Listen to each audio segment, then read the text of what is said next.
Hello everyone, welcome to my channel. My name is Ari, and today we're going to have some more stories about our toxic life. But before we start, it would be so much appreciated if you would subscribe to my channel, like the video, if you enjoy it, and maybe leave a comment down below. These simple clicks would mean a lot to the future of this channel and really reward the effort that I put in every day. And now without further ado, let's go. Today's first story. In this story, Obi plans to propose to his girlfriend on her 25th birthday but discovers she's been secretly taking horseback riding lessons with another man. He confronts her and finds incriminating messages on her phone. He ends the relationship, kicking her out of his house. She moves back to her adoptive mother's home. Now let's get into the story. My girlfriend and I were dating for 2 years when her 25th birthday came around. This was the longest relationship she had out of several boyfriends. She wanted the theme of her party to be forever young, so a few of her close friends met us at a carnival. Some of her friends brought their kids. I was pretty sure I was going to propose to her. I was looking at rings in my spare time, so I knew I was losing my mind. I've heard that's a sign you're in love when you lose your mind and common sense. We had a great time walking around the carnival and riding mildly amusing rides. Her friends went home, and she noticed the big circus tent at the end of the carnival, so we went to go check it out for a while. She'd been set on us starting horseback riding lessons together. It must have been her lucky day because we found a clean-looking cowboy standing beside a white horse. She walked directly towards him and started by introducing herself. She didn't introduce me. He told her he was a horse trainer and brought his horses here to perform with some volunteers. It wasn't as big as a circus, but the kids still enjoyed it and it helped him promote business. My girlfriend spoke to him and looked at him like he was an angel. I was annoyed and wanted to leave, so I told her we should get going. She looked upset and quickly asked for his business card so she could schedule us horseback riding lessons at his local stable. Life pretty much went back to normal as far as I could tell. Time passed by without her mentioning horseback riding lessons to me. When I finally asked about it, she seemed like she rehearsed how she was going to answer me. She said they didn't have enough beginner horses to do a double lesson. She paused before adding that she did still schedule a lesson for the next day. She said it hesitantly like she was trying to gauge my response to that. I told her I'd still like to go along with her even if I wasn't on a horse. She asked why and I said because I didn't want to miss out on spending time with her doing something she loved just because I couldn't do it too. She was speechless for a bit and finally said she'd just cancel it because she wouldn't feel right letting me just stand there and watch. I thought that was really weird and unreasonable considering how flexible I was being. It was like she really didn't want me there at the stable with her and AP for some reason, so I let myself trust her to believe she canceled her lesson. She never lied to me before, and if she really wanted to be with me, she wouldn't start lying or go behind my back. I promised myself that if I found out anything weird was happening at all, I was going to break up with her. Even if it was that she was just taking horseback riding lessons with this guy. After telling me she wouldn't, that was enough to dump her. Little did I know that she was already taking lessons. She started going the week after the carnival. She usually came over to my house at least 4 times a week for hours at a time, if not sleeping over as well. She had a place with a roommate she wasn't really fond of, but most of her belongings were at her adoptive mother's house. Whenever she came over, she smelled clean and looked fresh. I didn't see any signs she was in a stable or anything that would make me question her until she came over later than expected one day wearing a jacket I hadn't seen before that smelled like horses and had horse hair on it. I didn't notice that right because she hung it up as soon as she walked in. Her excuse for being late was that she got a flat tire and had to wait for AAA to come help her. I told her she could have called me, but she said she didn't think I knew how to change a tire. That was just a woman's excuse for her not wanting me to be the one to help her, but it wasn't helped.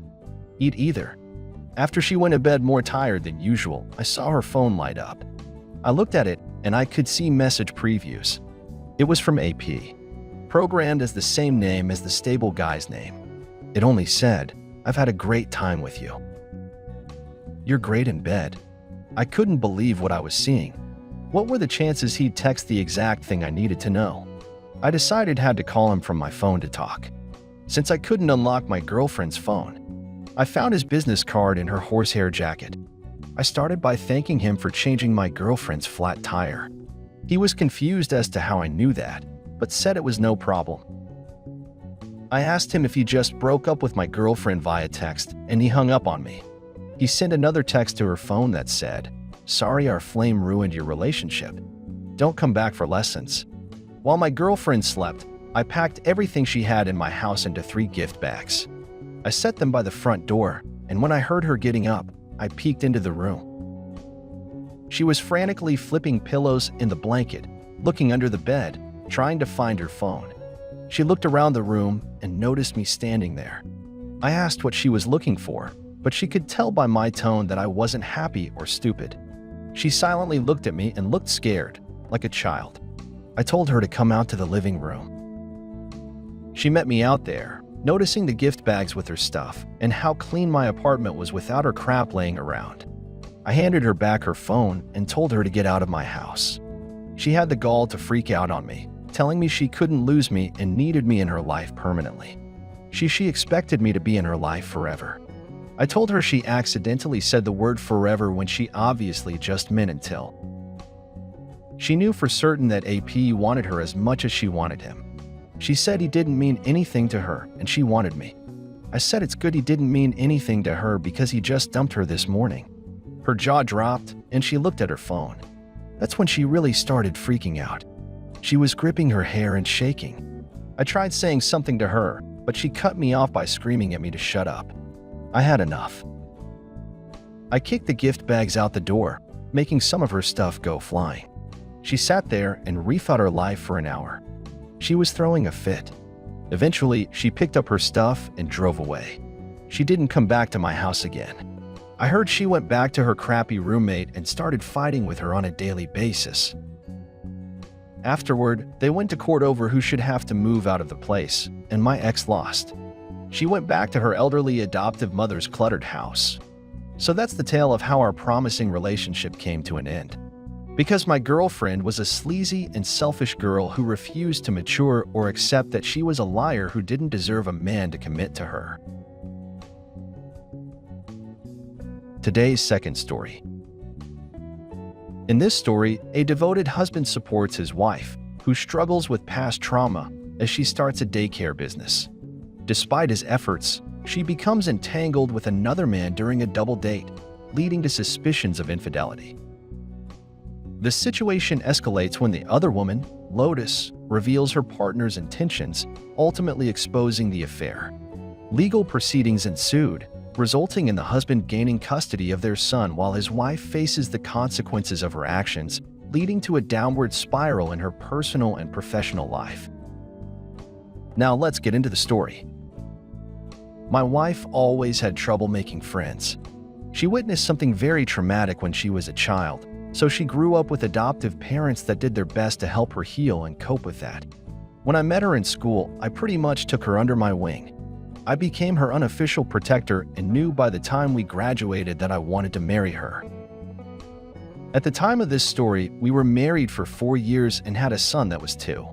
She left her boring corporate business job to start her own daycare service in her house.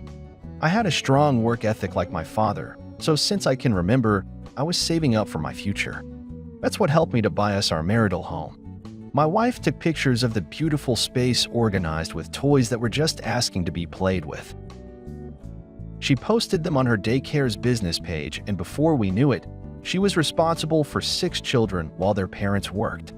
I came home one day, and she told me she became acquaintances with one of the parents who dropped off their child, so she wanted to go on a double date with her and her spouse. I agreed because I was glad my wife made a friend, and it felt like this could only make her happy. We got a babysitter and met 2 people at a club in town. It was obvious that the man introduced his girlfriend to my wife.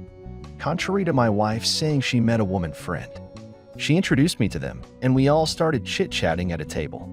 It started out fine, but after a while, it was just my wife and AP that continued talking to each other. His girlfriend Lotus and I became quiet, simply watching them talk and laugh. They tried to look at us too, like we were included, but it was just them talking. It got to the point where we wanted to leave, but my wife and AP ordered dessert and more drinks. When they were done with those, I stood up to leave, thanking them for a fun night. My wife objected and said they wanted to dance now. I said I didn't feel up to dancing and I'd like us to go home now. She suggested I go home and can come pick her up later. This ticked me off beyond words. Lotus spoke up to tell AP she was ready to go home as well. He told her he wanted to stay and dance. Lotus looked at me like she needed help, and my wife only went out onto the dance floor. I was so upset, but I wasn't going to be immature about this and physically drag my wife back to the car like I wanted to. Instead, I offered Lotus at home, and she accepted. It was awkward and upsetting to leave without our significant others. I asked her what we should do about them, wondering if this was grounds for breaking up. She said she didn't know, but also didn't want to jump to such a big decision. They had a 4-year-old daughter and had been living together for 7 years longer than I was married. We each waited in our respective homes for any sign of them. We exchanged numbers in case there was any development the others should know about. My wife got home an hour later and insincerely apologized to me. She apologized for wanting to stay longer and have more fun, but then she referred to me and Lotus as a party pooper. I told her that was the worst apology ever, that instead, she should be sorry for disrespecting me. Flirting with someone else and choosing to stay with him over me. I asked her how I was supposed to know if she cheated on me or not. She just shrugged and said I'd know for sure if I would have stayed with him. When she saw my face turn red with fury, she apologized and said she really wouldn't jeopardize her daycare business or our marriage. She said her daycare business first before me. Even so, she seemed to be genuinely reassuring me that nothing happened and she just wanted to have a night of fun. After working with kids all week, I relaxed for a few days and thought life went back to normal. I texted Lotus that it seemed like everything turned out fine. Turns out I spoke too soon though, because it wasn't more than 2 weeks before my wife wanted to go back out again, this time without me. I asked her why she didn't want me to go, and she said it was because I didn't have fun. The last time I became mad and asked who she was going with, she named 3 girls' names I didn't recognize. I didn't believe any of them even existed. I told her no, I didn't want her to go. She left anyway. 7 minutes later, someone was knocking at my door. It was Lotus. In tears, she demanded to know where my wife went because AP was going to meet her. She overheard him on the phone telling my wife all the naughty, highly inappropriate things he wanted to do to her. When she confronted him about it, he stormed out of the house, saying he didn't want to be with her anymore if she was going to be so nosy.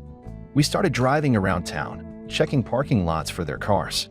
Before long, my wife texted me, telling me she was at a place we already checked and asked me to meet her there. Everything about this text was fishy, and I knew it was a ruse to get me to leave the house. I told her I would and waited a bit before driving back with Lotus. When we got there, my wife's car was in the driveway. I unlocked the front door with Lotus holding her breath, and as soon as it opened, we found them having intimate. They were shocked and panicked, as one would expect. My wife just started repeatedly saying no as she got dressed. When I tried to speak, she screamed at Lotus and I to leave. A giant verbal fight ensued amongst the 4 of us where I tried to demand my wife and AP be the ones to leave because I bought the house. My wife said it was her house now, and if I didn't leave, she'd tell everyone that I took advantage of her. My jaw dropped. I couldn't believe how evil she was. She was completely inconsiderate of me and was even willing to lie to get what she wanted. Lotus was equally shocked at both of their behavior, and the 2 of us eventually walked outside. She offered to let me stay at her house, since AP didn't live there anymore. And she also volunteered to be a witness to my wife's infidelity in court. I took her up on that offer, and it worked like a charm. My wife was ordered to move out of the house, and we each got shared custody of our son. I know her heart broke when our son cried with her, wondering why she didn't live in the same house anymore. Her infidelity, selfishness, and immaturity would bring more than just her son's tears and confusion. She moved into the only place she and AP could find to rent, which wasn't very nice and certainly not big or joyful enough to run a daycare in. Besides that, AP wanted to work from home, so he expected her to keep quiet or get a job somewhere. She struggled to find something to do until she was desperate for more income and accepted a job working at a gas station.